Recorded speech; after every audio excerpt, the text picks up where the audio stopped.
So talking about the role of the mind as well, and what we need to consider with sexual activity, we also need to think about alcohol.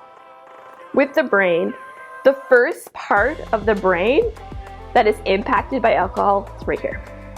That's your brakes. That's your ability to have logical thought processes and to think, maybe this isn't a good idea. That's the first part of your brain that comes offline. My challenge to you, if you are choosing to drink, well, number one, be aware of how your body responds to that. Be aware that under the age of 25, the things you do have a double punch impact. So if you find yourself drawn to alcohol and you're losing your inhibition in that situation, be aware the habits you form under the age of 25 are easier to root in. If you are choosing to drink, I would recommend this. You know, they say, bring a designated driver. I'd say bring a designated thinker. Bring a wingman.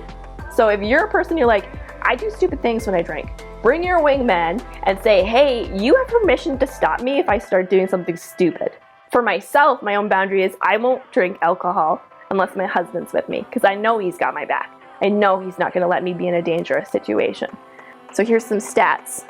50% of college students' assaults are associated with alcohol use. Makes sense though, right?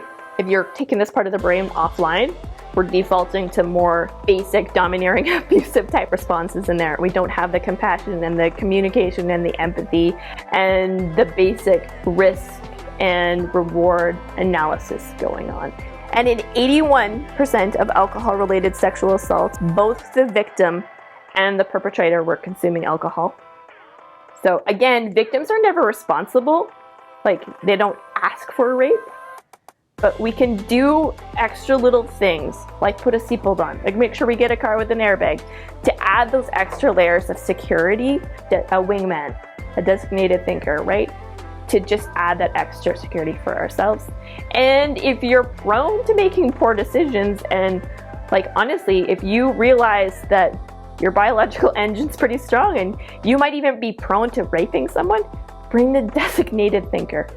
Get someone there you trust who will stop you, because you don't want a rape on your criminal record. You don't want that. It's like, think about your future and think about how alcohol affects your brain. Understand yourself.